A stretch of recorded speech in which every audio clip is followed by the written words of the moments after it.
Hello everybody and welcome back to Solving Standard. I'm Corbin Hostler and I am excited to play with this deck. This is a Riley Knight deck from an article. A friend of his, I believe, shipped him the list. You can go check out his article on TCGplayer, but we are playing Muldrotha in Standard. If that's not Solving Standard, I don't know what is. I expect we're going to play a bunch of red-white decks. That seems to be what's going around right now, but we are going to have some fun. We are playing truly some awesome cards. We've got Mending of Dominarian here. We've got Eldest, Reborn, Phyrexian Scriptures, Journey to Eternity, all the fun sagas. We're going to go ahead and jump right on into the games here. Definitely keeping this hand. We've got the new most broken card in Magic or something. Assassin's Trophy, pretty sweet. More importantly, we have the actual broken card here, which is Land of War Elves. So as long as we hit some lands, this hand's going to be pretty good. And of course, we'll see if that happens.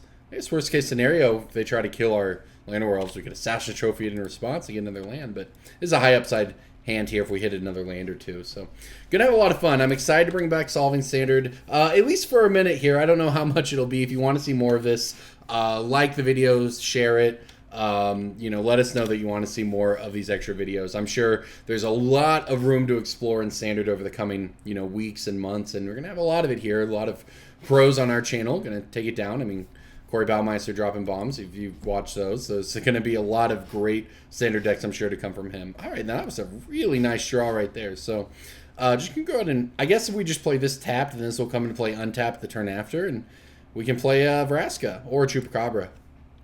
Go ahead and get in for one here. Land of War Elves beat down the secret mode. So, all right. Izoni, by the way, like, how nuts is this deck? I love this Standard format already, and I say that because Hexproof from black. Well, that's not great for our Chupacabra or our Assassin's Trophies. Does this make green creatures? Black and green. Uh-oh. Alright, well, that's not ideal. With that said, I'm probably just going to play this Vraska anyways. Plus it, do nothing. I mean, this is the nice thing about this Vraska, in that it doesn't do much. I'll get back to my train of thought there in a minute, but it doesn't do much when you play it, right? But you don't have to sacrifice another permanent. You can just plus it, and that's great. And now, see how it's a lot of loyalty. It's going to soak up a lot of damage from this thing, if nothing else, while we try to get somewhere else in the game here. Figure out if we can kill this. But anyways, this standard is really, I think, unique to basically any standard format we've had in a long time, because all of the good cards in this standard format came from Kaladesh block, the previous standard format, right? It was all from Kaladesh block. And Ixalan, Dominaria, they had cool cards, and some of them got played, etc. But at the end of the day, you just kind of, there weren't any decks based on those cards. Those were cards that went into decks that were Kaladesh block decks, almost by and large. So what we have here is not just a standard format that opens it up where you're like, oh, well, here are the decks that were good, here are the cards to slot into, and maybe some new archetypes will come out.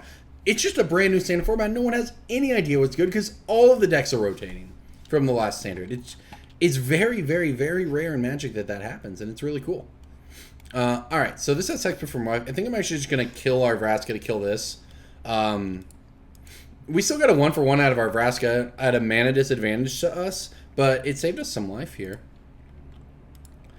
And we are, let's see, everything costs 6. Looks like we're 1 mana away from casting Izoni, which doesn't do much, I guess. It'd just be a 2-3 at the moment. Our hand was so good against basically everything except specifically Knight of Grace. This thing very well might just do 20 points of damage to us. We do have answers to it, but they are slow, so we'll see. All right, well, there we go. We cast Izoni. That would do us much good here. I got all the lands I need now. We had 2 lands. We've drawn 4. All right, so what do we want to do here? I mean, we can Assassin's Trophy most things our opponent does, and really at not much cost to ourselves at this point. I just want to make sure I'm Hexproof from black, spells or abilities. Of black spells or abilities. Wait, does that mean you can Chupacabra it? Keep in mind, I'm brand new to all these cards. Oh, Vivian Reed, huh? I'm going to be pretty annoyed if it means I can kill this. I think this means I can actually kill it with a Chupacabra now that I think about it. Forgive me for learning this standard format with you. It's called Solving Standard for a reason. We're going to... Well, that works. Oh, they sacrifice a creature or a Planeswalker. Either way, this works out pretty well. We're going to find out at some point in this match. If not, I'm going to look it up. So I think what happens is... I think that the ability is not black. But it has to be, otherwise why would it even say abilities? I don't think it would work. I don't think it would work. But I know what will work, and that's playing this Eldest Reborn here. I love this card. I love this card so much. Each opponent sacrifices a creature or a planeswalker. Look, we got a little book counter here on it. And they sacrifice their Knight of Grace. That's actually very good for us that they sacrifice the Knight of Grace. We legitimately do not have any answers to this. I understand them wanting to keep Vivian Reed around. In fact, it makes a lot of sense. They can even kill it to destroy our Eldest Reborn if they want. But I can just Assassin's Trophy Vivian out of the game at any time, which, spoilers, is going to be, when we untap here. But so let's see what they do here. If they plus Vivian, they're going to be in for a lot of trouble because we're going to kill their Vivian and their Shalai with these Assassin's Trophies. Yeah, it makes more sense for them to kill the Eldest Reborn here. Brontodon, you say? Okay. Well, I see no reason to let them have these things. So this is hexproof as well, so I actually do have to get both of them. Fortunately, I can. Our opponent's going to have all the mana they want, but hopefully we'll be in a position to grind them out after this. I mean, we're going to have the Brontodon, we're going to have a Chupacabra, and eventually we're going to have an Izoni, which can get some value as well. Nice part about Izoni here is, Izoni, however you say it, it's not just an engine to make, 1/1s, although that's obviously great. It also can sacrifice them for value, and this is where we want to be with our deck. I mean, we could just draw Muldrotha too, and then get a replay Eldest Reborn out of our graveyard if we get on tap with it. So, just trading cards with our opponent and being at 18 life here in the late game, I like. I mean, obviously our opponent is going to get their own value with stuff like this, and this is not going to be easy to deal with. Not at all, really. But I think we're in an okay position. Vraska Relic. What is this deck? This deck's crazy. Alright, so I could get one thing out of that, or I could play Brontodon plus Relic. I think that's better. We haven't ascended yet, but keep in mind, there's weird cards in this deck, but it's because, cards like this, they get value off of Muldrotha, where you can play one permanent of each type from your graveyard. So that's the plan here, is you're going to just cycle stuff like this. Gain 3 life, draw a card, and if you have the City's Blessing anyways. And then later you get it back with Muldrotha. So we have 1, 2, 3, 4, 5, 6, 7. So we're not particularly close to the City's Blessing. Izoni might do some work to get us there, though. Excuse me. Honestly, our opponent just cashing in those lands we gave them with Assassin's Trophy for Vraska is actually extremely powerful here. We could very well just lose to this. Lyra Dawnbringer, huh? Well, that looks like a Ravenous Chupacabra target if I've ever seen one. Chupacabra is going to be so good in this format. Our opponent could have removal, in which case we'd still be a little worried about Vraska here, but certainly going to try to knock it down a peg.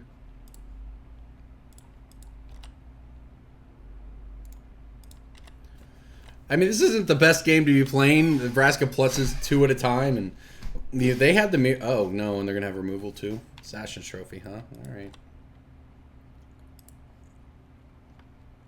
Well, here you can see our deck a little bit. Lots of fun stuff in here. All right, let's just go ahead and... I guess we get our... Seem to have plenty of everything at this point. I'm just going to grab a forest. Well, none of this is ideal in the sense that Vraska very well might ultimate on us here. In fact, that's actually looking like a pretty scary possibility. Well, you can't Chupacabra our Chupacabra. Oh, yeah, you can. It's not a terror. Although this Izoni is going to be very good. I mean, they might ultimate Vraska, and then maybe we'll win. Maybe we'll just never take combat damage from a creature.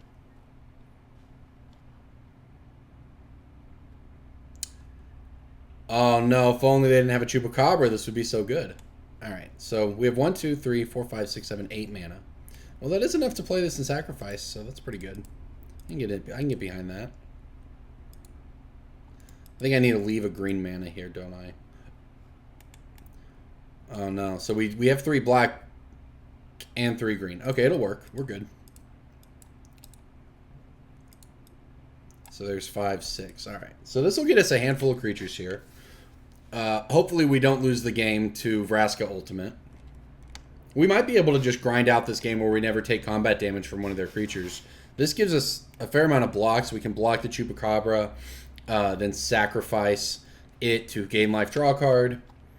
We have this Plaguecrafter to help clear the way next turn to either attack Vraska after it ultimates, or get rid of Vraska if we can get Chupacabra off the field. We'll see.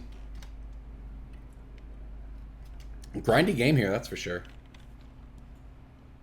All right, you did it. You did it. You got an emblem. I was the one who was supposed to get emblems here. This isn't how this is supposed to work. But they do have to get through a bunch of creatures. And if they can't... Oh my gosh, and they just can't do anything, huh? And by the way, we did hit the city's blessing as well. All right, I'll throw away an insect. That's fine. I can still attack Vraska with 2 insects and try to kill it. And Rejuvenator gives us some blocking cover. In fact, this is all very good for us. All right, I'm just going to send the team in at Vraska because I have plenty of blockers to play after that. I mean, it does seem unlikely that our opponent has nothing because they have 4 cards in hand. That's a lot. And they didn't do anything in the inset when we tapped out. So I'm not sure exactly what is going to happen. Maybe they're just going to play March of the Multitudes and make a bunch of tokens that kill us. I don't know. How's this all going to work out here? All right, I guess I can go ahead and start with a Plaguecrafter. Like I said, March of the Multitudes probably just kills us if they're playing that. That would be an aggressive splash, but I guess it would work. I mean, the mana base is probably good enough, and March of the Multitudes with an emblem is pretty scary. All right, I'll sacrifice an insect here. Seems fine. Okay. I will play my Merfolk Branchwalker. Merfolk in Standard, we're doing it, right? Something like that. Even get to explore here, which is pretty nice. Maybe I should have done that first. You can make that argument. All right. And the Rejuvenator. So even if our opponent has March from the Multitudes, I think they can only do it for 3, and we actually have 3 blockers. Well, there goes a Muldrotha. All right, well, let's see. If they just do nothing in our inset, that's absurdly good for us. In fact, we still probably die to March of the Multitudes. Yep, called it. Oh my gosh. March of the Multitudes plus Vraska Emblem, and all it takes is a removal spell now to kill us. Wow, that was miserable. I can't believe I lost to a Vraska Emblem. What a blowout. Alright, let's go ahead and get this cards in here. It seems like we can slow down against our opponent, that's for sure. Excuse me. Man, that was terrible. That felt bad. That felt actually that felt bad. That's not how it's supposed to feel. Excuse me, that's not what's supposed to happen at all here. That was horrible. Alright. I like most of this stuff. Seems like we don't need the Brontodon. Most of this is still pretty good, to be fair. Can't believe they just had so much value. This doesn't seem insane. It seems pretty good against them. Gotta cut something, though. Gotta cut something. We can probably shave a Branchwalker here. And I'll cut a Negate. Give this a shot. I cannot believe we lost to a Vraska Emblem. What is Standard? What is Standard? This is the Vraska, by the way, TCGplayer's exclusive preview card, Vraska Golgari Queen, that people said was trash and unplayable. Looked pretty good right there with March of the Multitudes. How embarrassing to lose to that. Not that it would be embarrassing for our opponents to lose to it if we did it, but I can't believe I lost to it. This is literally the first game of this Standard format I have ever played. I wanted to come into this just like everyone else, just learning the format, so I didn't put in practice games. I just, I'm not here to be an expert. I'm here to learn the format along with you. And so I didn't want to, taint it by playing a bunch of games and then, making the deck look like something it isn't, right? So the first game I will have ever played of this Standard, I lost to a Vraska Ultimate. That's insane. All right, this hand looks pretty good. We've got all of the sagas we could want. We've got removal. We've got Branchwalkers to find us lands. I like it. Well, we got all our expensive cards too. We just desperately need to hit lands off the Explore. Yeah, fortunately, Explore does just that. All right, so we'll get to we have multiple three cards we get to look at now to try to find a second. Well, we're just gonna hit our land anyways. There you go. Oops. This actually works out pretty well too. The early pressure is not irrelevant either. Oh yeah, we're just gonna hit all of our lands. Now we're just in business. We've got double black. We can play Phyrexian Scriptures next turn if we want. We can play Chupacabra if we want. That's definitely a creature. I'm in a Chupacabra. Card is awesome. I cannot wait to play with this card in Modern.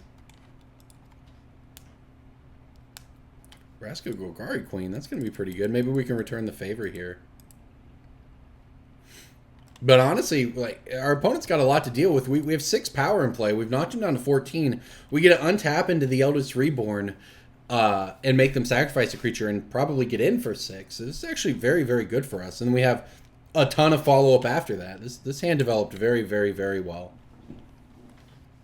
Yeah, the Knight of Autumns make a lot of sense as a sideboard plan. As a 4/3, they're good enough to block everything, but they also kill our sagas. Unfortunately for our opponent, killing this saga when it comes into play doesn't do much. You're going to lose your creature here. I'm a little book counter. Get him for 6, knock him down to 8. Yeah, so this is so good. I mean, we're going to get to go to Chapter 2 next turn, make him discard a card, which may or may not be relevant. But we also have just a ton of removal. I mean, this game looks like a stomp. Our opponent didn't have anything bad. I wonder if we're going to get settled. Should I play around Settle the Wreckage? I have 5 mana here. I'm going to play around Settle the Wreckage. To an extent. I mean, I'm still going to attack for an amount that is lethal next turn. But Settle's the only thing we can conceivably lose to here. March of the Multitudes is pretty good too, I guess. That's honestly fine. If they want to, that's absolutely fine. We drew 2 cards off of these, so our opponent trading anything for him is just all upside for us. Alright, so now I can play the Relic, I believe is the plan. Just playing Vraska is pretty good too, though. I'm just going to play that. I'm just going to do that. So the thing about playing Relic, we could play Relic, hold up Assassin's Trophy, and be able to untap into Big Vraska next turn. But I think that just putting this into play is pretty good regardless of how things shake out from here on out. Because we can also just hit land, play this Vraska, and then we're really in business. Alright, our opponent's tapping out for something here. That's what we want. Oh, it's their own Vraska. Okay. Pretty good. They're going to destroy our Eldest Reborns. They don't want to give us back whatever creature we decided to get. Ooh, Mending and Dominaria. I love it. I love sagas. Chapter 1 and 2, put the top 2 cards of your library, then you return a creature card. Chapter 3, return all lands to graveyard to battlefield, then shuffle your library. Or graveyard into your library. Very, very good. Alright, so I cannot do this to that. I can, if I want, just attack it. I can Assassin's Trophy it. Do I care about them making a token? It's kind of the question, I guess. I really just want to play Mending and Dominaria, I won't lie. It's probably what I'm going to do. I'm going to let them have a token, I think. I think that's the answer. Maybe that will come back to haunt us, but I think the value we're going to get off of Mending of Dominaria here is just going to be too good.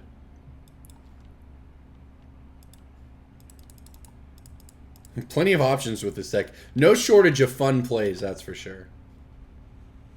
Oh, look at that. It's 2 lands we're going to get also. The value engine we're grinding out right now is just absurd. So when we hit Chapter 3, they come into play. And the crazy part about this is that they come into play untapped. And we have sagas for days. Scriptures even. Oh, Assassin's Trophy. Alright, so our Vraska bit the bullet here. I think I want to swamp. Honestly, this is not a big deal. We got a lot of value out of this stuff already. We got a card and a land. Alright, we're going to return another creature to our... Ooh. Rejuvenator or Branchwalker? I think it's probably just Branchwalker. Alright, well now we certainly have options. Almost too many options. I wonder if I should... I am worried about letting this thing get too out of control. So, but that's fine. I can just Assassin's Trophy it. In fact, what I think I'm going to do is Assassin... Oh, I don't have... Oh, I do. So I'm going to Assassin's Trophy and play Phyrexian Scriptures. We just get rid of the card. That's what matters. The land probably doesn't matter much at this point. Assassin's Trophy is going to be so good. Alright, I'll play Phyrexian Scriptures. Sagas. I love Sagas. Alright. Put a counter on our Chupacabra. I wish there were more payoffs in Standard for playing Sagas. And I mean, it maybe makes sense that there aren't because they're just so powerful already. But what if, like, the number of Sagas you've in play or in your graveyard or something? Some card that did something with that. But regardless, this is just going to be insane for us here. I'll gladly take this hit for 8 because we're going to wrath the board right now with this Phyrexian Scriptures, where we get to kill both of their creatures, keep our Chupacabra. We get an ultimate Mending of Dominaria, get our lands black, play Muldrotha. Yeah, you see what we're going for with this deck. I'm really glad. I saw when I was editing Riley's article with this one, I just knew I wanted to play this deck. It looked so much fun. Alright, Mending of Dominaria. I'm going to resolve it for the first time ever in my life here. Do I want to pay the life? I actually can. So this is 1, 2, 3, 4, 5, 6, 7, 8, 9 mana total. Muldrotha's 3. There's no reason to... I could also just not pay the life and then just play Vraska. I think I'm fine with that. Alright, we'll get in there for 3 here. It's crazy. You know, 5 turns ago, we actually thought we were going to win this game by beatdown, just killing their creatures and attacking them. But March of the Multitudes is a very scary card. Alright, so I've got a lot of options here. I think I'm just going to play the Vraska. To be honest, I think this is good enough. We'll make a token out of it. I mean, it seems unlikely our opponent's going to be able to beat this much value with their 1 card in hand. March of the Multitudes, I guess, would be pretty good. It would be for 5. Maybe that's what's going to happen here, actually. Well, that was the best possible card they could have as their last card in hand there. And I don't think it's going to be good enough. I mean, they're going to come in for a bunch of our Vraska. We're going to block 1. And they're just, you know, they're just top decking at this point. And I don't know if it matters or not, but we are going to remove their graveyard with Phyrexian Scriptures here.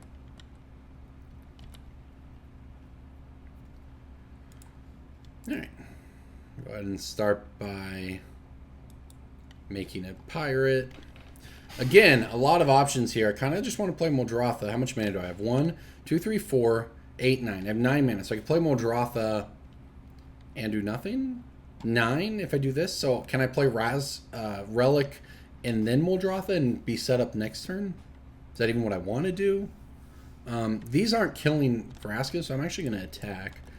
I do want to kill my opponent before they draw Infinite March of the Multitudes to kill us. And as long as my Vraska is alive, it's fine. Yeah, so I think I'm good to do this. I think I can play this. We do have the City's Blessing. Alright, so is that 6 right there? That's 6. That's Muldrotha mana.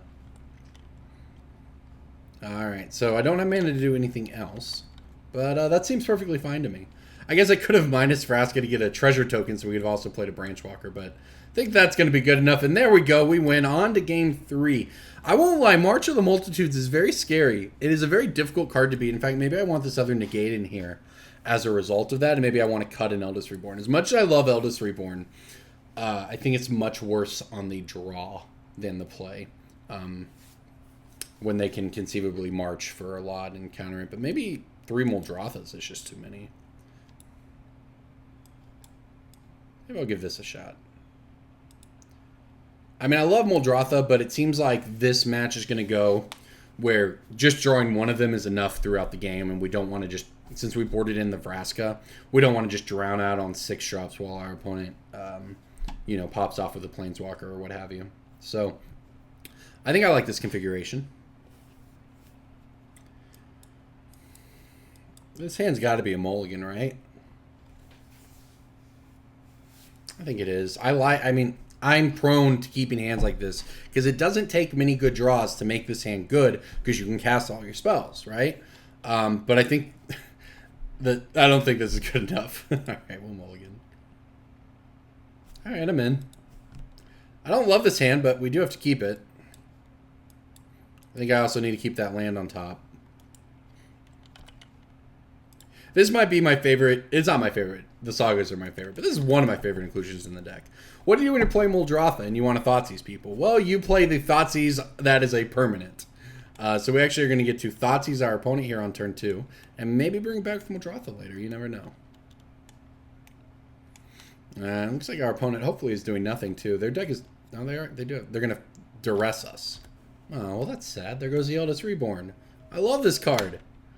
I play this card in basically every commander deck I can, too. It's so much fun. Minting a Dominaria is pretty good, too, though. Alright, let's see what our opponent's working with. Vraska's Contempt, Assassin's Trophy, Adventurous Impulse, and Big Vraska, huh? I think I'm going to take the Adventurous Impulse, actually. Is that just wrong? I don't care. I mean, they're going to have removal. We can't stop them. Contempt is good, obviously, but it's just a removal spell. It doesn't kill us. And Vraska is also a problem, but also a very long time away, and they don't have land. So this might be wrong, but I'm actually just going to take the Impulse here. And hope that they either draw lands and will eventually cast a card that we can hopefully answer by then, or they do nothing. So, you know, they're top decking anyways. What I wouldn't want for this is them to use it and then play, you know, a 4-mana Vraska next turn that we let them draw into. Oh, I mean, it only gets creatures and lands, so I guess that's not exactly the concern, but you know what I mean. All right, that's a very good draw for us. I mean, basically, we're going to lean on... It looks like, as it currently stands, the game plan is to hope our opponent does nothing next turn, and then we play Minion and Dominaria. We don't need to draw any more lands this game. Yeah, that's a problem, but it's not a... Oh, no, this is a nice draw. I can get behind this. This is a great draw, actually. All right, let's explore. Elvish Rejuvenator, huh? I mean, the plan next turn is to just Minion of Dominaria. I don't think I want this. What's next? I do want Phyrexian Scriptures. Okay. Well, and this is actually pretty great, too, against the Knight of Grace. We can block it. And then next turn, we'll play Minion of Dominaria. We'll get back the Elvish Rejuvenator or the Pilfering Imp, one of the two. Our opponent's at 4 mana now. Yeah, this is looking very much up for us, I think. Phyrexian Scriptures is also great, but I don't think we want to play it here. Keep in mind they have Assassin's Trophy in hand, so I think Minion and Dominaria is our best play. It's the most mana efficient play, and it's going to get us immediate value by getting back this Pilfering Imp or whatever.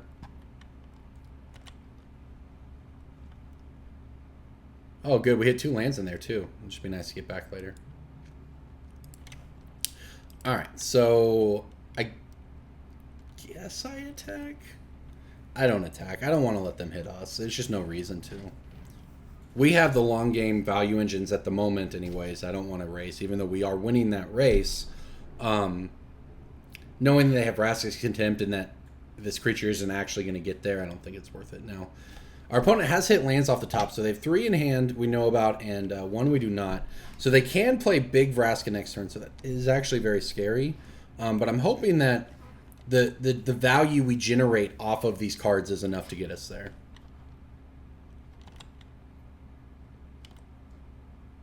Alright. Guess all we can get is the Elvish Rejuvenator, but sure, why not?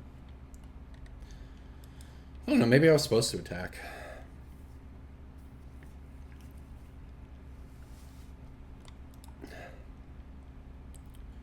I'm going to attack this turn so we have this chump block. Maybe I was supposed to attack last turn, come to think of it, you know. I think my reasoning for not doing so was okay, but I think it was just a free attack. I should have taken it. Alright, I'm going to play the Rejuvenator and the Imp here. See if we hit. We did, alright.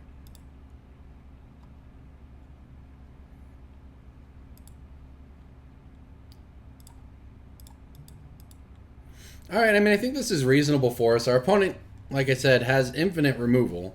And they very well might just... I mean, at the end of this, seem to have only drawn 2 relevant cards, so...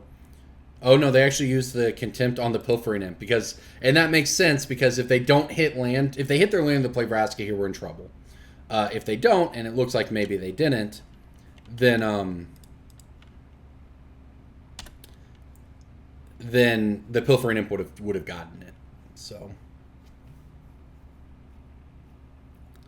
it's yeah, this is going to be very big for us that they do not have land Vraska, and it looks like they didn't. And we drew Negate. All right, now we are talking. Now I am happy. We can I can get behind this for sure. I would not like to pay 2 life. All right, I've got a lot to work with here. Let's get on in there. So our opponent's hand is still very good. We know that to be true. And they're going to go ahead and trophy this. That's fine. I'm going to get a swamp. We have access to so much mana. I mean, I don't even know that I want to play this. I don't think they know. They don't know we have this. So they're actually down to just Vraska. So we have 1, 2, 3, 4, 5, 6, 7, 8, 9, 10. Okay, so I can play Muldrotha and still hold up Negate. Now, it's obviously going to be incredibly suspicious when we don't do anything with Muldrotha. Even though I could. And they have Assassin's Trophy here. We have to decide if we want. It depends on how much we want to play around this Vraska. I could negate the Assassin's Trophy, but then if they hit land and play Vraska and kill us, we're just screwed anyway. So I just have to let this resolve. And the thing is, we have a lot of good draws here. And there's the land. Yeah, we would have got completely blown out.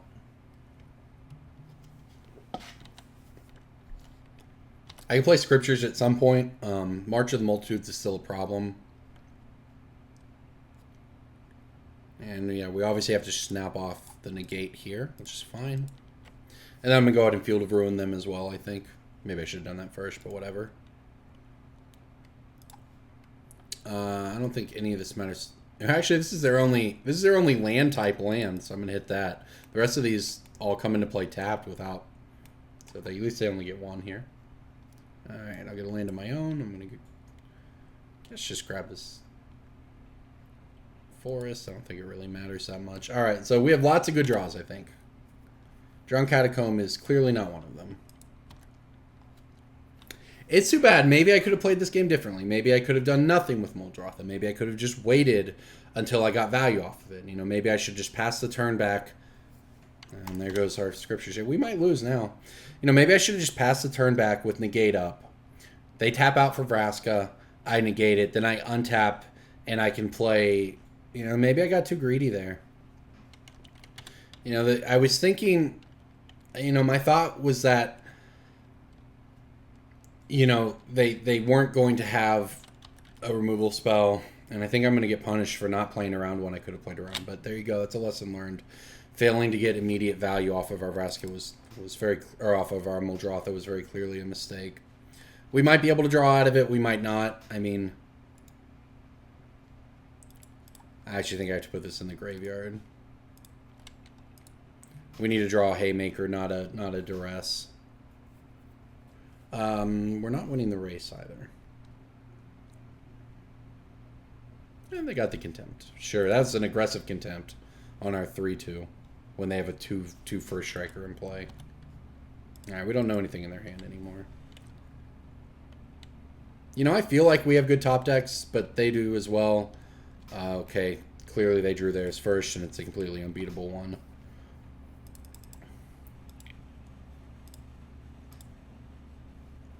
Yeah, this is going to be 1 turn too late. Imagine if we drew that last turn.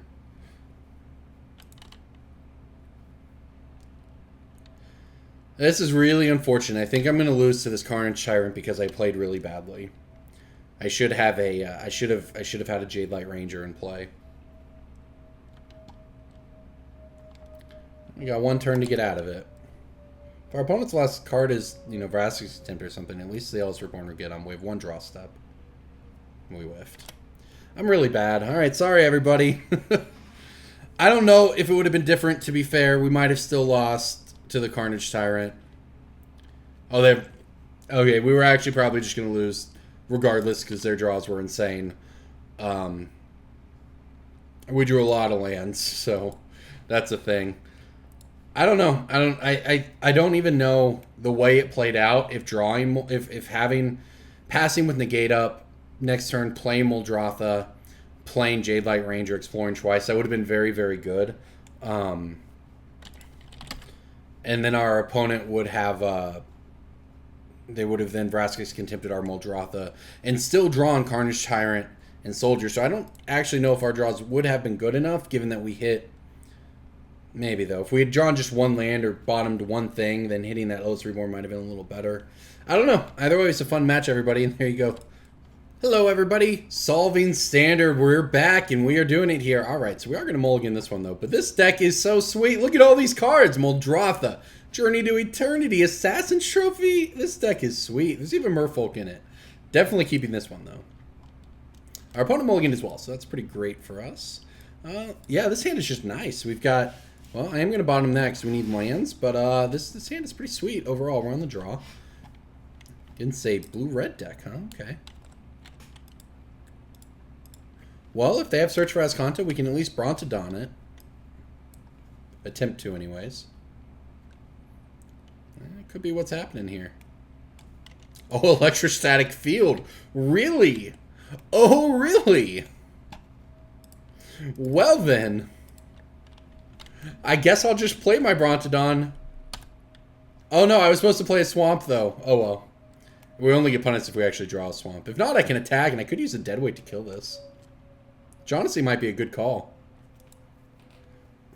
Let's see what they're doing here. Gutter Snipe. Oh, wow, my opponent's deck is spicy. Okay. I like it. Alright, so we weren't ever going to be able to catch Chupacabra this turn anyways. I can go out and just kill his Gutter Snipe, which I think is the correct thing to do here. The alternative is attacking with the Brontodon, having them block with the Electrostatic Field, and then dead weighting the Electrostatic Field to death. But I think it's possible we can just ignore it. We go over the top of it pretty well. And are a long way from killing us with the Electrostatic Field. Although I do love this card in Limited. In Limited, it is almost, I mean, not completely, but it's very much almost a removal spell in the sense that an 0/4 will blank one of the... It will almost always trade with a card from them. It's almost always going to blank one of their creatures throughout the game, or it's going to force them to use a combat trick to get rid of it or whatever. So walls are the new removal sometimes in Limited now that removal costs so much. And then the fact you get to deal damage with it throughout the course of the game is just free value. All right, all of that said, our opponent is not doing much. I mean, they opted. They've got lands. I mean, we have lands, but we don't have any gas here. We have a lot of good draws, but the fact that we also need to draw another black source, most likely, isn't exactly where I want to be. This Electrostatic Field is going to do work, though. I am confident it's going to do a lot of damage to us, but hopefully it's not more than we deal to them. Yeah, they're going to shock our Land War Elves. Okay, that seems fine. I mean, the attack is halted for the moment. There's our black source. Alright, so we have removal if they play Planeswalker or something. If they play Jaya or something like that. Ral Zarek. Ral, is it Viceroy or whatever it's called? We're going to flood out too. Okay. I bottomed that Muldrotha, and I think we've drawn one Assassin's Trophy and nothing but land since. But this is still fine. Our opponent mulliganed as well. I mean, they do have a lot of cards here. Gutter Snipe's pretty annoying. Let's see what we hit. Another land. All right, well, that's fine. At least we have a Chupacabra target now. You could make the argument I was supposed to Chupacabra the Electrostatic Field and just get in there with the Brontodon. That felt a little greedy to me. Maybe it was correct, though. Maybe I was just supposed to add to the board and try to kill them. I don't know, like I said, it just felt a little greedy.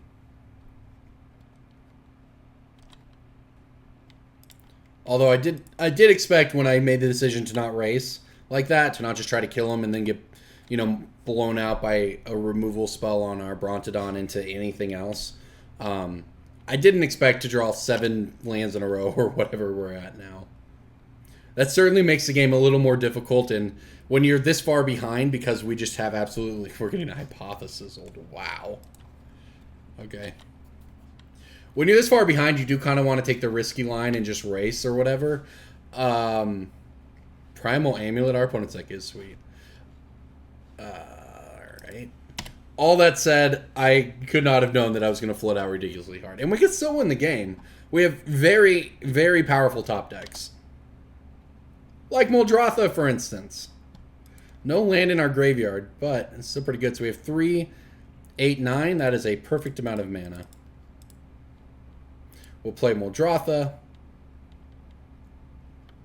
I could play Brontodon here. Instead, I'm just gonna go off. I'm gonna play Dead Weight on the Electromancer. Yeah, remember when I said we have good top decks? I wasn't joking. Alright, we'll play our Llanowar Elves here. So that's the thing. Even if our opponent kills our Muldrotha now, we got value out of it. We got a Dead Weight back. We got a Llanowar Elves back. And Llanowar Elves doesn't seem like much. And to be honest, it really isn't much. But it does represent a little bit of damage, which is not irrelevant. Another Gutter Snipe. Unfortunately for our opponent has to kill Muldrotha or they're just dead. I'm just going to... Yeah. Yeah, that's not great for them. First thing I'm going to do is just going to cast Dead Weight on this Gutter Snipe and kill it. Dead Weight, standard playable, I guess. All right. Also, now we get a follow up with another unbeatable one here with the Eldest Reborn. Get rid of their electrostatic field. Yeah, this game, like I said, I told you we had powerful top decks. We were very far behind there for a few turns at least, but we closed the gap very, very quickly. Muldrotha is about the best possible draw we could have in that circumstance, but that's what this deck's designed to do. I mean, Eldest Reborn would have been extremely powerful as well. This deck's just sweet, to be honest. All right, and now we get to go to sideboarding against our blue-red control opponent. And I feel pretty good about the matchup already. So we've got a lot of good cards here. I think we want all of this. All right, what don't we want? That's a question. Excuse me. I don't think we need the Phyrexian Scriptures. Honestly, we can probably cut a Chupacabra as well. I'm going to cut the Journey to Eternity against instant speed removal. I don't love it. Plaguecrafter seems fine. Cut a Branchwalker. And we got to cut something else here. All right, let's see. I mean, I could probably cut a Izoni. It basically, I need to cut one of the 6 drops because I played Carnage Tyrant. I'm going to cut the Muldrotha. I think that we can count on our opponent having some amount of counter magic here after sideboard. So I think I like having Carnage Tyrant. It's just this answer we slam down that blue-red has a very difficult time dealing with. A little better than Muldrotha, which clearly is great. It just won us the game, but you don't really want to play it until you can get value out of it later. And two of them's fine. I mean, 3 in the main deck makes sense. May not even be correct. Maybe 2 is just the right number. Even when you're... So the thing is, even when you're a Muldrotha deck, and Riley Knight wrote about this in his article that I, got this deck from a couple days ago on TCGplayer. You should go check it out. But you have this issue where you can build decks that are insane when you untap with Muldrotha. But they have to be able to play games where that doesn't happen. And I think that this deck does that very well. And that's why 2 might just be the right number of Muldrothas, because... You don't want to play it until turn 8 or 9 anyways. Alright, so this hand seems pretty reasonable, I guess. It depends what our opponent has, obviously. But I like... We need to draw into action. We have plenty of mana. We've got lands. We've even got ramp with Llanowar Elves and the Rejuvenator. I'd actually like our opponent to shock our elves here. Which they're not going to do for us, but that's the way it goes. That was not what we wanted. Yeah, I would have liked them to use removal on it since the ramp wasn't super important to us. And it would have taken a card out of their hand instead of a card that would have answered something we did later. Then again, maybe we're just going to play Llanowar Elves next turn and draw a Carnage Tyrant and just slam that on turn 4 or whatever and win the game. Yeah, this was turn 2 here. All right, I do have a Dead Weight to answer that, so that's good. Because this card is very, very scary. Oh, I also have a Plaguecrafter to answer that. Would rather use Plaguecrafter, actually. Sacrifice our Eldest Rejuvenator here.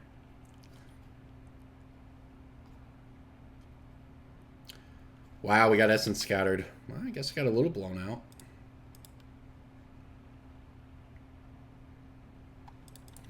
out. You know, I did kind of consider that. You know, maybe I should have just shocked. I don't think so, though. Say maybe I could have had more black sources this turn and still dead weighted it if I'd shocked myself. But I think playing Plaguecrafter there was better because it's a 3-2. You know, just off the bat, I sacrifice the 1/1. I have a 3-2 and accomplish the same thing as I'm going to accomplish with this dead weight. I would like to stop flooding out at some point, though. I'm not asking for too much here. By the way, this card is absolutely terrifying. That's why our opponent's playing the deck they're playing, and it's very, very good. Now, the one thing we have going for us is that they only have 3 cards in hand. Whenever you cast an instant sorcery, you put a counter on it. Then if there are 4 or more, you may transform it. And then when they cast more spells, they get to copy them. So it's an extremely powerful card, but it is a very slow card. So I'm going to go ahead and kill this Arch of Araska now. Get a land out of our deck because we want to draw something good. It's very powerful, but very slow. So, not to mention, we can Field of Ruin it. Now, I did just sack my Field of Ruin, but we have several ways to get back Field of Ruin.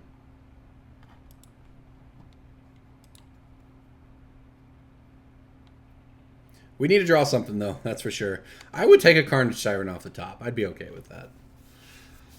I think that was a very, very good inclusion for us after sideboarding. I think that was the right sideboarding call. Much better than another Muldrotha in the spot. I mean, just consider the card Essence Scatter. Or Mission Briefing Essence Scatter, which is a thing they could do. Our opponent is tanking a little bit in their instep.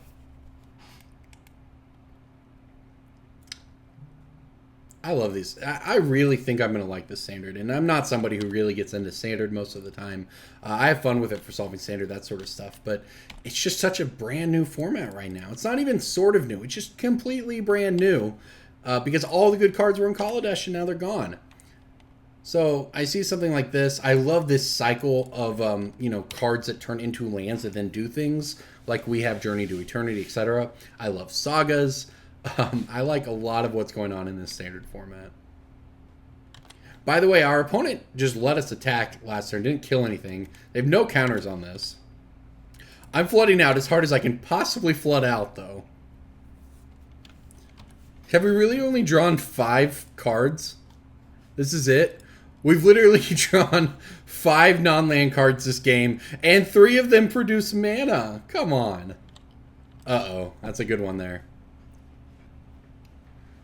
Charter Course starts this. We had... I mean, you can't say that our opponent didn't give us plenty of time to find answers to this. We just haven't done it yet. We have a million answers. I mean, Assassin Trophy is just so powerful. All right, there's a negate. I can't say negate what I was looking for because it doesn't stop them from putting counters on this. This gets a counter whenever they cast the spell. But I'm not going to say no to it either. I'm going to let them opt, though. Like I said, this is very scary once it transforms, but they're 2 spells away from transforming it, and then they have to have another spell to get value out of it. So it's going to be a problem, I think, in the next couple turns, but we are going to have turns to draw out of it. We have to hit some non-land cards at some point, right? Like that. Not that dead weight is perfect here, but it's acceptable. I mean, still can't attack. It makes our opponents draw slightly less terrifying for us. The discount from 1 Electromancer is already huge because they're different than Mana Dorks because they stack, right? Oh, that's definitely getting countered. What the heck is this card? 1,000-Year Storm? Whenever you cast another sorcery, copy it for each other one you've played this turn? Do I even care?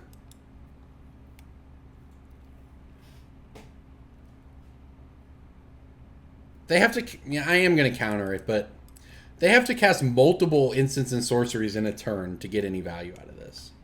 Which seems hard when they're top decking, but I do think given that we have no pressure, nothing going on, we do just have to keep it off the board. Alright, there's an Assassin's Trophy. And it is, I won't lie, it is a little tempting to Assassin's Trophy the Electromancer and then just attack them for 3. multiple turns, but I think that's just worse. I want to let them cast. I don't want to just lose. I don't want to get them down to, 8 or whatever, 5, and then lose to this card. So this is an interesting one, though. Wheat Dragonauts. Not sure if this one's standard playable, won't lie. Art on it's awesome, though. Alright, now we're talking. Not that this card is, the end-all be-all here, but just anything is what we want. Just anything that will resolve. That impacts the board in a way that a 1/1 does not.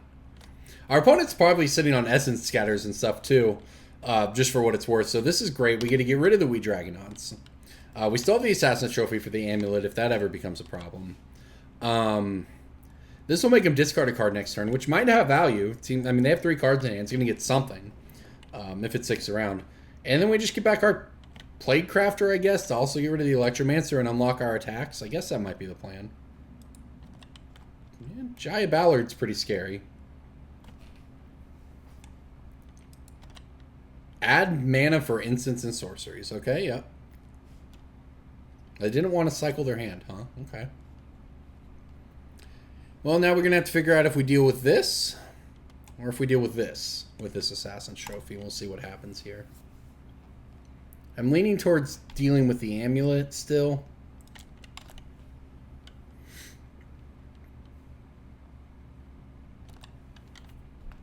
Yeah, I'm hoping they use their last card here to try to transform this and then just blow it up. Yeah, perfect.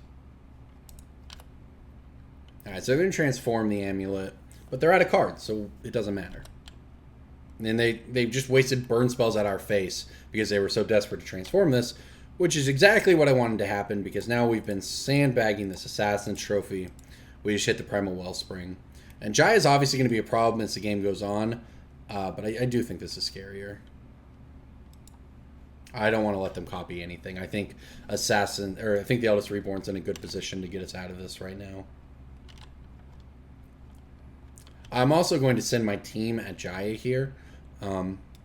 Obviously, we're suiciding a creature, but I think it's okay because the worst thing would happen is our opponent were to play some sort of board wipe, and I don't even know what it would be in these colors. But if they played some sort of board wipe and then ultimated Jaya, that would be terrible for us. So worst, they have 1 card in hand. Worst case, they get a redraw here. So it's another Electromancer. It doesn't do anything. And now we get to ultimate Eldest Reborn. Although, to be honest, I'm not sure what I'm going to get back with it. I don't even think I want Plaguecrafter. Ooh, Izoni's a nice one. Like, I'm honestly considering taking their Wee Dragonauts. I don't know what that says, but that is. I just want a flyer. I actually think that's what I'm going to do. I could get the Plaguecrafter, sacrifice the Rejuvenator, play Izoni. Maybe that's better. Maybe dealing with the Electromancers that way is better. I think it's very close, though. I think getting Wee Dragonauts and then just playing Izoni is actually a pretty reasonable line.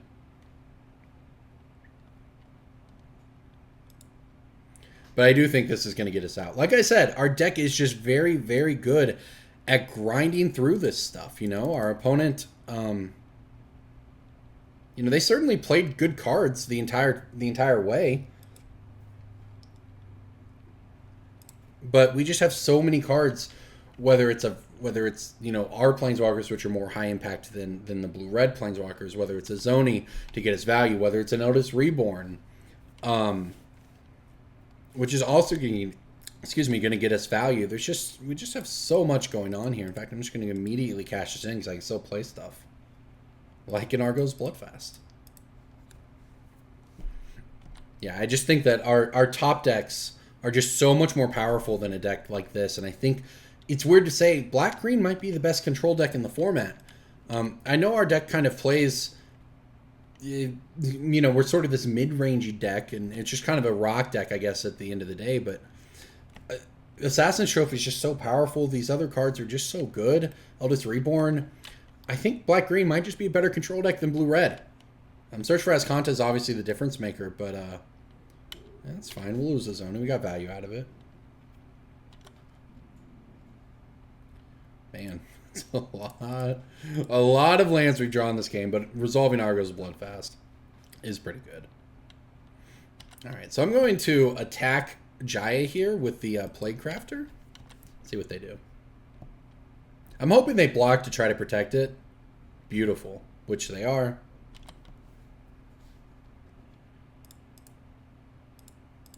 I'm going to pay 2 more life, draw a card. Oh, Brontodon's great. Alright, we're going to just go ahead and kill Jaya with this. Honestly, this should probably spell the end of the game here. Our opponent can go get a land. Now, I do want to be careful about not going too low from the Argyle's Bloodfast, at least not until it's safe to do so, because I don't want to get, you know, double lightning struck out of the game or whatever, but I think this one's pretty much wrapped up. We're going to draw cards with Argyle's Bloodfast. We finally have attackers now. I feel like it's going to be difficult to throw this one away. Branchwalker, sure. And another Assassin's Trophy. Alright, let's go ahead and attack here. I don't plan on going down to 5 life, by the way. Our opponent's playing Lightning Strike, so assume they have Lightning Strike in hand, right? And they play another Lightning Strike. They draw a Lightning Strike. They could actually kill us if I went down to 5, so I'm not planning on doing that. Jade Light on top works for me. Alright, we'll just pass the turn back here with the Assassin's Trophy. If my opponent goes down to 1 card in hand, I know it's safe to activate Bloodfast again so that we get to draw another card, and then we can sacrifice something. But with 2 cards in hand like that, there's no way I'm risking it. Not when we're this far ahead, and all we have to do is turn creatures sideways for 1 more turn. This is a very dangerous position for our opponent. I don't really know what they could have to get out of this. They need a board wipe. I'm sure they exist, but I'm not sure what the board wipes there actually are in blue-red. So I feel, you know, pretty safe about putting them down to 1 here. Play Jade Light. Imp. I'm actually going to put the Imp in my graveyard. Doesn't seem like it does too much for us. Play a land, and definitely not paying 2 life. Yeah, this Muldrotha deck is just so good at grinding out games, and we haven't run into red-white, so we don't know, but it is very, very powerful. Alright, there we go. We did it. Took down blue-red control. Solving Standard, everybody. It's back, at least for the moment. If you want more of it, let us know. Like the video, subscribe to the channel, share it, all of that stuff. If you want it, we can make more of these. So I appreciate you watching. I'm Corbin Hostler. It was a lot of fun. Let's slide back in with some more Guilds of Ravnica Standard. More Solving Standard here, everybody. Guilds of Ravnica has released. I'm having a lot of fun with it so far. I'm learning the standard format as we go. Making plenty of mistakes, as you will see in these videos. We don't always put them in order on the channel, but we do. I don't hide any matches, is what I want to say, right? When I make a stupid mistake, and I make plenty of them, win or lose, I put up the video. So it's just, I don't even know if that matters. And maybe people don't want that. Maybe they don't want to see me play terribly. I like to think that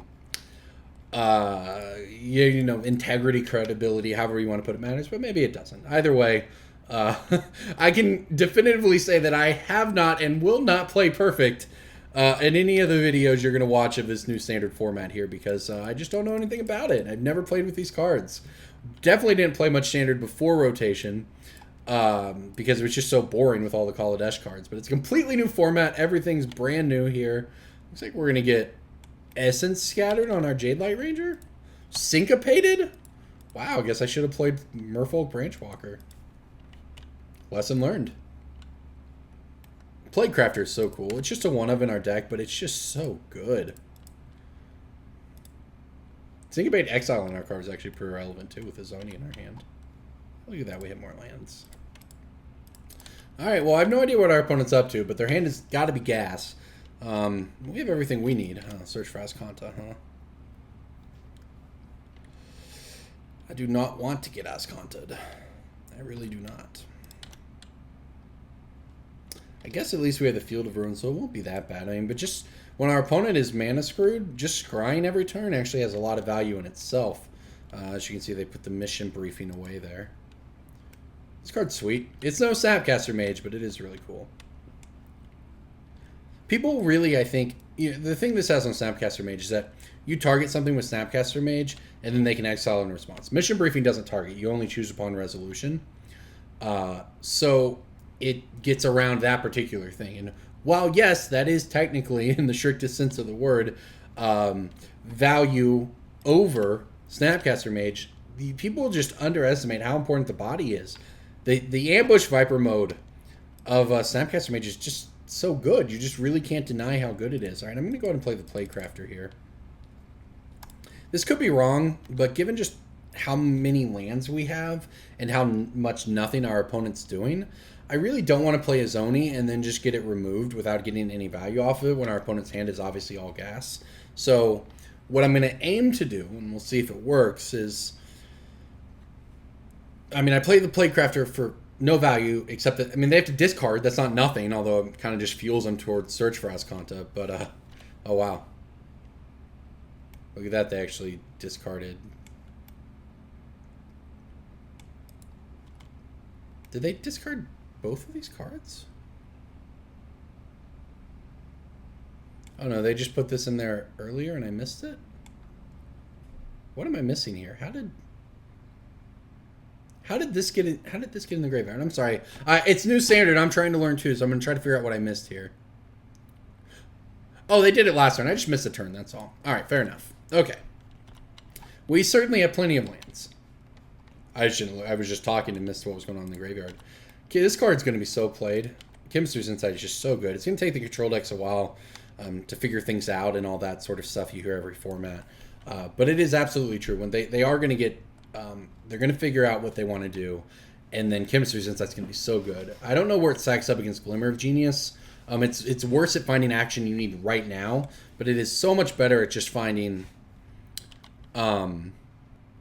cards. It's just, the pure card advantage of it just cannot be denied. So I don't know if that makes it better or worse, but that's the deal. All right, so I'm not real sure what to do here. We have 1, 2, 3, 4, 5, 6, 7, 8 mana, which is enough to play Izoni. And so I do have all the sources I need to do that. My opponent just has... I think I'm going to. If we get blown out by a counterspell, we get blown out by a counterspell, I guess. But at the moment, at least, I can't mission briefing a syncopate or anything. So I think we just got to go for it. Make sure I tap my mana right, though. If this resolves, we're in great shape, even if they have a removal spell. If it does not resolve, it doesn't resolve. We'll go from there, and we're going to be in trouble, given how hard we've flooded out here. But if it does resolve, it's going to be very, very good. I'm also hiding... Obviously, I'm sandbagging Field of Ruin for as long as possible. Thanks to Search for Ascanta. Our opponent can Chemistry's Insight this turn. And we're just going to get regular... all regular countered. Yeah, there's nothing we could do about that, so it doesn't really matter. I will say that we are in trouble at the moment. Our opponent gets to act... They're going to get possibly one activation as Search for Ascanta, but the bigger problem for us is that we have a Field of Ruin and Dead Weight in hand, and our opponent has 6 cards and 5 lands. So this is now 6 lands. This is going to be extremely difficult for us to turn around. Not impossible. We have a lot of haymakers we can draw, but we have to draw them very quickly / now. We have to draw them now. Although this is kind of, yeah, making your pirate there seems pretty good. All right, how much mana do I have? I think I can activate Field of Ruin. I think I can actually still do everything here. This is actually going to work out as well as it could possibly work out for our opponent having Nebraska. And to be clear, Nebraska still might beat us. But maybe not. I mean, this Mini Dominator is a nice one to draw here. I can deadweight this pirate, which doesn't feel great, but I do feel like we have to poke at this thing so we don't get ultimated.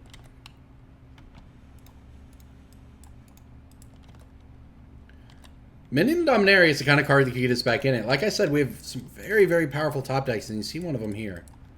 Hopefully it's good enough. I mean, we get back Izoni with this. It's pretty strong. And we're going to get back our Field of Ruin later. I don't know that our blue-black opponent will have many ways to deal with this. We can also get back Muldrotha. Yes, please. I mean, our opponent knows about it, so there's no guarantee.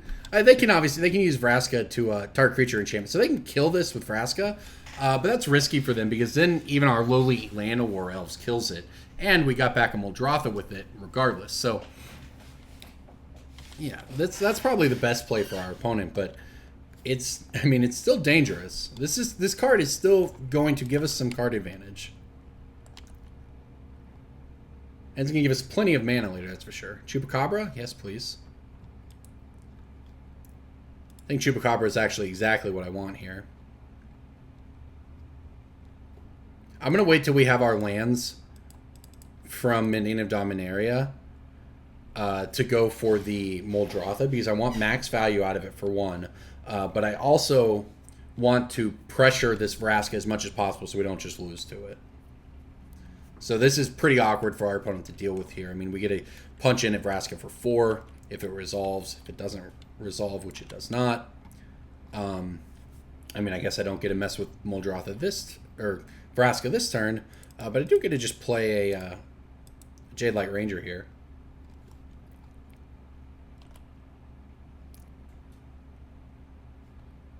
Alright, we'll keep that on top. Be a very good draw. Okay, well, we'll see what happens here.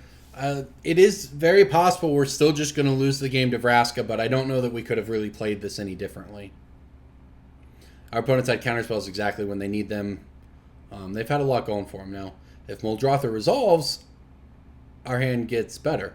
Not even that much better, I guess. We'd get the Dead Weight and we'd get Dead Weight in one creature, but we're gonna drop Chupacabra, and that's pretty good in itself. I'd love for our opponent to tap out for something here.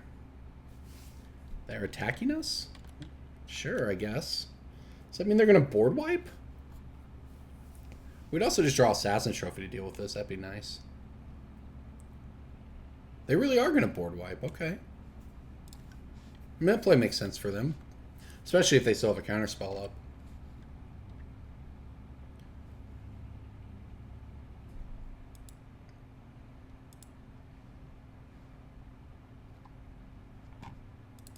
Alright, well, no reason not to go for it now. Oh, it shuffles it away. Oh, I'm so stupid. Oh, no. Oh, no, I'm learning Standard at the same time as you. I'm so dumb. I'm sorry, everybody. Alright, this is fine. So 5, 6, 7, 8. I can still... 1, 2, 3, 4, 5, 10, 11. I can actually still play Muldrotha and play Minion of Dominaria here.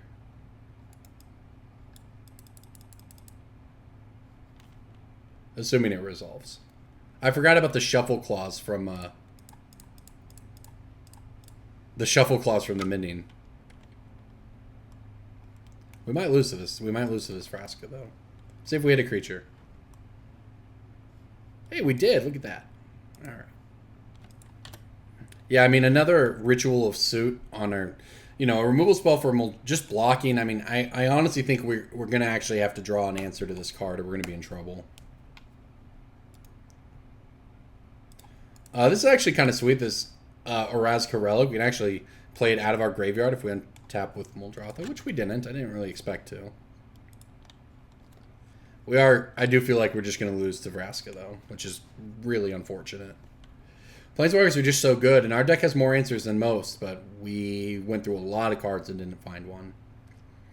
I'm actually going to Field of Ruin on my upkeep here because I think I just have to absolutely maximize my odds of drawing an answer to this or the game's over. So that's what we're going to do. We're going to get a Minion of Dominaria trigger here too, which may or may not matter. I mean, we're in trouble. There's no way around it. We're in trouble. Losing to Planeswalkers feels so bad. That's not going to do it.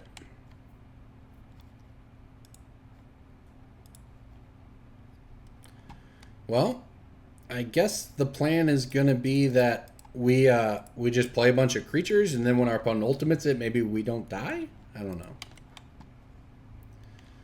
Eldest Reborn is a little late. I mean, maybe I want it because I think the plan has to be to let them ultimate and then try to not die. Again, that feels very difficult, but I think that's where we're at.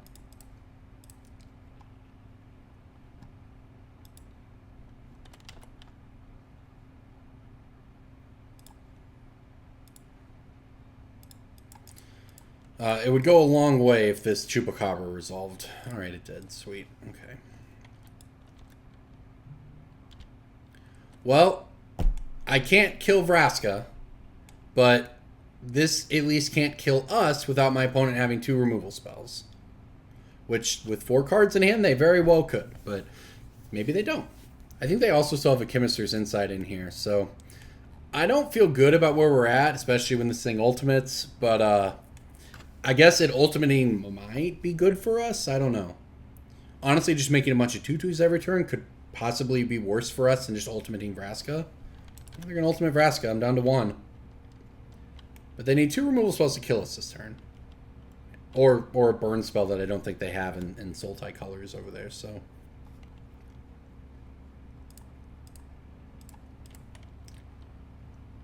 Alright, well, we're going to block and see what happens. I mean, maybe I should have triple blocked, I don't know. By the way, our opponent might also be playing Muldrotha in these colors, to come to think of it. That or the green splash is just for Vraska. Okay, well. We'll get back our Field of Ruin again, I guess. Oh! Neat. That was beatable. That's beatable. We have so many of our own Planeswalkers. How have we drawn this badly? Phyrexian Scriptures, huh? Okay. That maybe works, I guess. Kind of. Not really.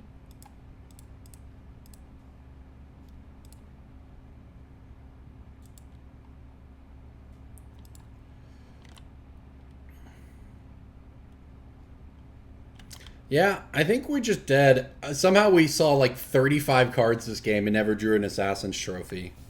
We drew 1,000,000 lands.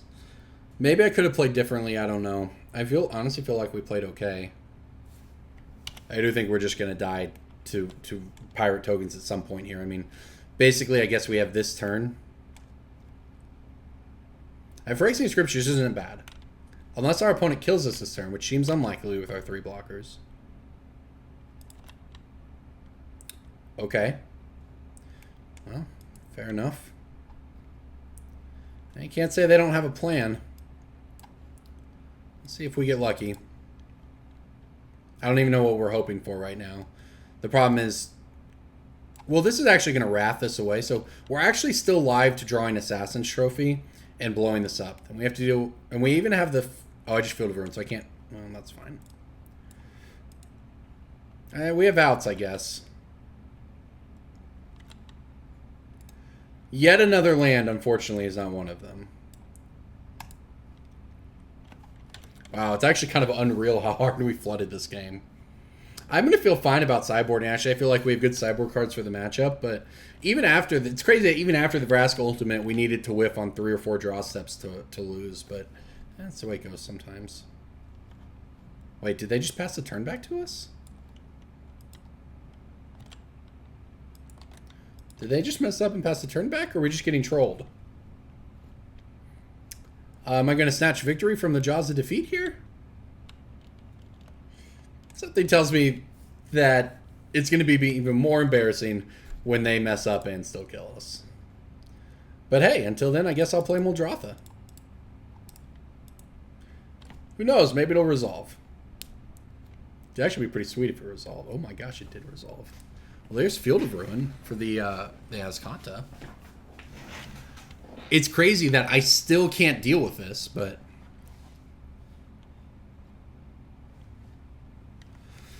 Well, we get one of these creatures. Could even get this, too. We got the Chemister's Insight away from our opponent. If they just have 2 lands in hand... I mean, we're still probably dead, but maybe not. Alright, so I have 1, 2, 3, 4, 5, 6, 7, 8, 9. So this mana has to be earmarked for Field of Ruin, which is going to leave me 7 mana left. So I can Mending of Dominaria and Merfolk Branchwalker. I can get behind that. I think I may as well just do this now so we see what they hit.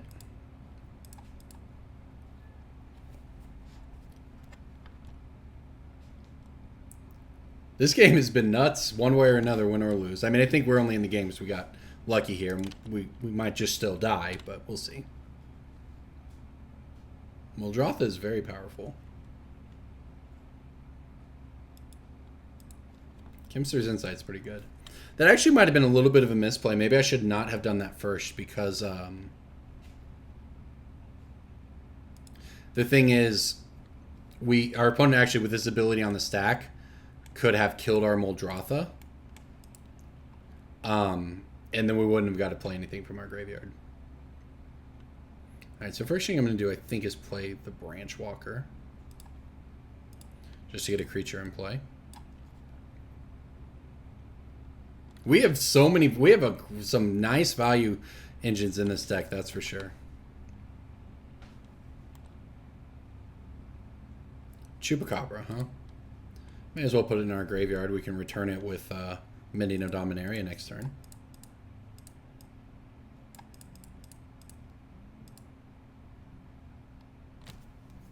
Alright, here we go. Oh, it's going to get countered. No. Oh, no, Chemistry's Insight. Not yet countered anyways. Is it going to resolve? Oh my gosh, it did resolve. Look at that. Plaguecrafter? Yes, please. That's a good one. Okay, pass the turn back, see if we die. What a wild game. This has been a lot of fun, actually. That's a land. It doesn't kill us. It's going to be so dumb when we lose at the end of all of this anyways. Alright, that's our second Muldrotha gone forever. But if we resolve this Plaguecrafter, we're actually going to kill Vraska. Oh, no, we won't, because they're going to make a token. Well, we can Chupacabra the token and then play Plaguecrafter. Okay, we have a plan. Oh, they killed our Mending of Dominaria. Alright. And they know we have this, so it's still kind of a problem. Another search for Ascanta. Okay. Well, I'd say we're still in trouble here. Jade Light's not bad. Alright, moment of truth. If this resolves, we got a shot. If it doesn't resolve, I think the game's just over. We're almost out of lands, I know that. Our draws have to be good from this point out, but this is actually absurd how we have not found a just a complete inability to find an Assassin's Trophy. I'll just sacrifice this. If they're actually getting rid of Vraska, we get to attack.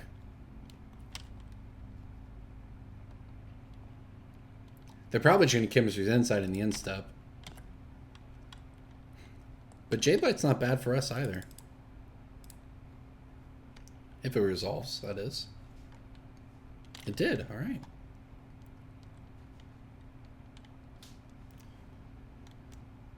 Graveyard, please. Hey, look, we found another land. Just what I wanted. Alright, so we actually have 1, 2, 6, 7, 11, 15, 16, 17, 18, 19. We've seen 19 of our, 24, 25, or 26 lands, however many we have. So, and we have 28 cards on our library. So we have to have good draws from this point on, I swear.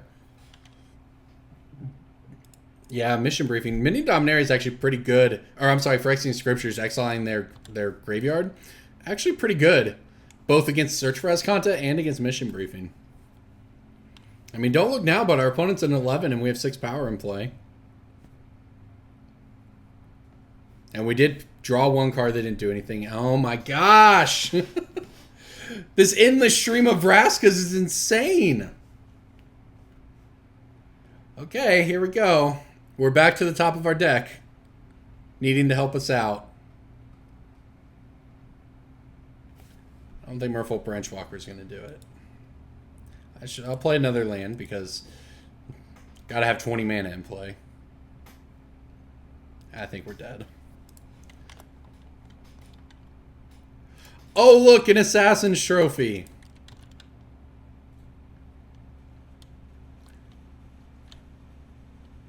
This is so silly.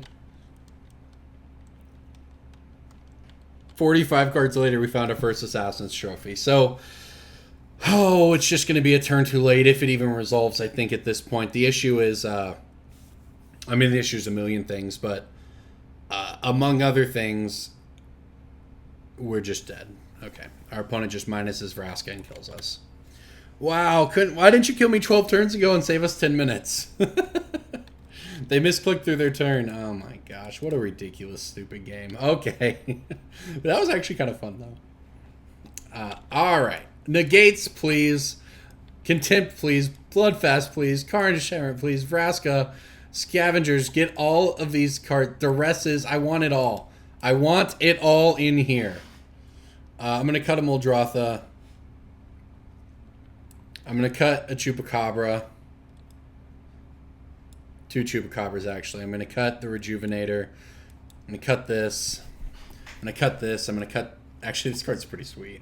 I don't know if we'll get a chance to line it up. And they have exile spells, which wouldn't even work. Definitely cutting Dead Weights. I should probably cut this for something. Probably for Death Gorge Scavengers, so we can try to hit their jumpstart cards. Brontodon is a little slow against Search. It's fine, but I don't really like spending 4 mana to counter their 2 after they've scryed twice with it. I guess we'll give this a shot. I do like having a lot of... but we have a lot of 6-drops already. It's possible Muldrotha is better than Izoni, though. I didn't see any board wipes out of our... No, we did. We did see board wipes out of... I'm going to go with the other Muldrotha over the Izoni. Muldrotha is more guaranteed to get value than Izoni is. I would like to play first. All right, let's see what we got here. Oh, found an Assassin's Trophy. We had so many turns in that last game. To be fair, we should have died like 5 turns earlier. Our opponent just misclicked through their turn, but we had so many turns where drawing in Assassin's Trophy would have likely won us the game. It was a fun one to try to pull out, but it's much more fun when you pull out crazy, or even if you lose long games where, you know, both players do stuff and you just lose. It feels so much worse when you just lose because you can't draw something. Oh, but it's fine. It was a fun game. Regardless. Okay, so we're going to duress our opponent, see what they're working with here. We're going to have perfect information, at least. Those are all very good cards. I think I'm going to hit the Syncopate so we can actually try to resolve some stuff. We could just hit Vraska. Thing is, we have the Assassin's Trophy, and at that point, the extra land won't be that relevant. And more than anything, I want to be able to cast cards in the next 3 turns. Obviously, we have to draw them, but I think that's what I want to do. I'd love to draw a Branchwalker or a Jade Light Ranger or something and actually apply some pressure while getting some value. But we can draw land too, that's cool. I mean, we are going to need the lands, so gotta draw them at some point. Would have preferred to draw it off of Merfolk Branchwalker, but... And they top deck Search for Ascanta, that makes sense. Alright, well that's a card.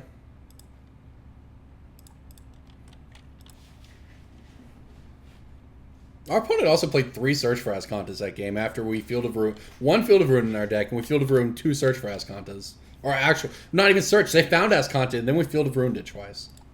Card's just so good, though. This is, and you know, with Assassin's Trophy and all the other tools that both the Boros decks and the Golgari decks have right now, Search for Ascanta / Teferi are really the only things that Blue has going for it. And obviously... you know, in the current context, rather. All right, let's go ahead and Pilfer and Imp them. What I'm saying is the other cards are so good that they almost have to have these cards to even compete. All right, so we got to get rid of the Vraska with this one. And Trophy the other one.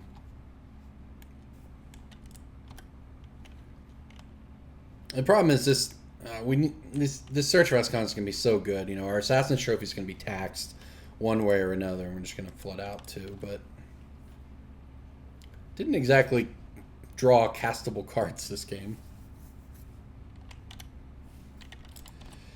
I mean, I have to hit the Vraska with the Trophy. The problem is that's just so bad for us. They're going to have a 2/2 in play.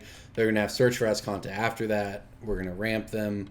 It's just going to be a nightmare, and we've drawn nothing but lands. Flooded out both games in a row, actually. That's the way it goes sometimes. Our opponent has Mission Briefing, which I believe lets them cast this card, so I think they can actually pay X and kill us. So, I mean, the only hope is that they actually tap out for Vraska here, but given that they're under no pressure at all, yeah, it makes more sense for them not to. I am going to pull the trigger on a Mending of Dominaria, though. Got to run something into the counterspells. May as well start here.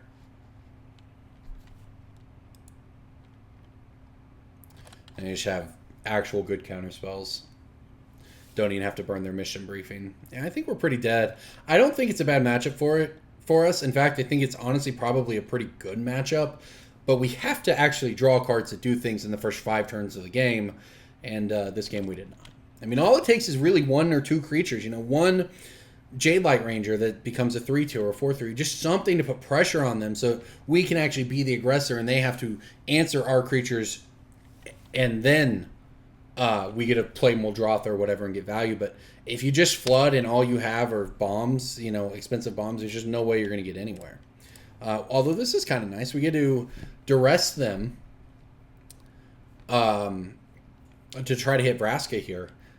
And if that works, we just have to deal with multiple Search for Ascantas, but... So they might go so far as to mission briefing the Sinister Sabotage. That might be a thing that happens, yep. That makes sense. I think I just have to go for Muldrotha now that they're tapped out, though. So we know they still have a Vraska's Contempt, but if they do that, that means they're not activating Ascanta or whatever, and I believe that I can... Yeah. I can play this and play the Imp, which gives us an answer to another one of their cards. Doesn't feel good, and I think we're incredibly far behind, but we're not going to get a better opportunity than this. I mean, we get to return a Thoughtseize on a stick here. They basically, on their turn, need to tap, not necessarily tap out, but they have to tap mana to Vraska's Contempt or Muldrotha. Unless they just drew a better, cleaner answer to it. But I think they just have to do it, which means they're not activating their Ascanta. They're just going to go for Vraska. Okay, well, that's fine. They're going to Vraska it away. And we can kill Vraska. Having that in our graveyard is actually... So this is the turn. We have Assassin's Trophy and we have a bunch of mana. This is the turn where if we draw one of our own cards... Imagine if we drew our own Vraska here to get to hit this. Fingers crossed. Assassin's Trophy, huh? Assassin's Trophy, not bad. Oh, excuse me. I'm sorry. I think we have to take the mission briefing. So we're back to the original problem in that our opponent has the better late game value engines right now because of Search for Ascanta, which I don't think we're going to be able to beat. And the really, really, really unfortunate part of it is, even with this Assassin's Trophy in hand, I could actually hit this Ascanta if I wanted. They just have another one waiting in the wings that, oh, by the way, scries for them every turn. It's just, we're just in a devastatingly bad position right now. I need to hit something. I need to hit a Brontodon. I need to hit... And we might even board it out. And they have another Sinister. We're just dead. And we hit another land. Yeah. I think we made all the right plays. I just don't think we were ever going to win with the draw we had. We just drew everything in the wrong order. But that's... I mean, you're seeing standard right here, everybody. 2 Sultai control decks essentially going up against each other. And turns out the one with counterspells is better than the one with sagas. At least in these matches. Well, there we go, right on time. Imagine if we had this on turn 3. What if I had this Scavenger on turn 3 and I gotta hit the Syncopate or whatever we'd put in there? This would have been so different. This is all we needed was something early just to put some amount of pressure on them. And if you're playing any of these matches in upcoming standard when you play against a control deck, that our deck actually has a pretty good late game, but a lot of these control decks have good late games too, obviously, and probably better. Search for Ascanta itself gives you, probably just the best late game there is. But if you want to keep your bombs like Carnage Tyrant and that sort of, you need those things, right? Carnage Tyrant, Eldest, Reborn, your own Vraskas, etc. But against a dedicated control opponent, you actually are the aggressor, and you need to be able to put a little bit of pressure on them just to force them to not just sit back every turn and counterspell your stuff and then eventually transform Ascanta and kill you with it, as is happening here. As long as you can keep them on the back foot just a little, it doesn't have to be much. Even like even a Merfolk Branchwalker, just hit him for 2 every turn. Like, we're on turn 12 here. Merfolk Branchwalker would have killed him by now. It's just something they have to deal with. And then it allows you, when you do have turns like that Muldrotha turn or whatever, they're just so much more backbreaking. But whether it's a function of your draws or your sideboarding, the lesson here is your sideboarding. You can't board out too many of those things. And I cut some of them, but we just drew 0 of them. So, yeah, I mean, that's a lesson. I mean, this game's long over, so it was all the Assassin's trophies that don't do anything in Game 2 after we desperately needed just one to win Game 1. All right, that'll do it. I'm done here, everybody. Thank you for watching. We have been as content out of the game. It was a fun one, though. It was a good match. Game 1 was crazy. It was nice. Thank you for watching, everybody. Hello, everybody. Welcome to the Deck Tech here from Muldrotha.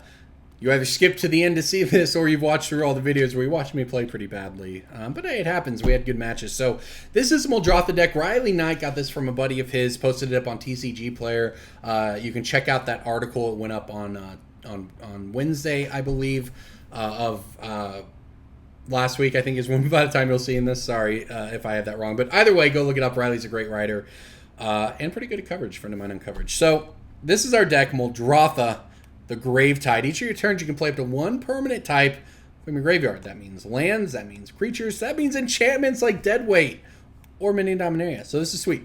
So the thing with Muldrotha decks is it's really easy to make a deck that's insane when you have Muldrotha out. It's much harder to make a deck that's just good, but then has Muldrotha. But I believe that's what this deck has towed the line pretty well. It's essentially a green-black mid-range deck, which we've seen have success in the first week of Standard. With Muldrotha splashed in because of how good it is. And there are some fun ofs for Muldrotha, like Orazca Relic and Journey to Eternity. And, you know, Phyrexian Scriptures, Minion Dominaria, blah, blah, blah. But these cards are all very powerful, with the exception of maybe these two. But in the right matchups, Deadweight's very, very important against the Boros decks right now.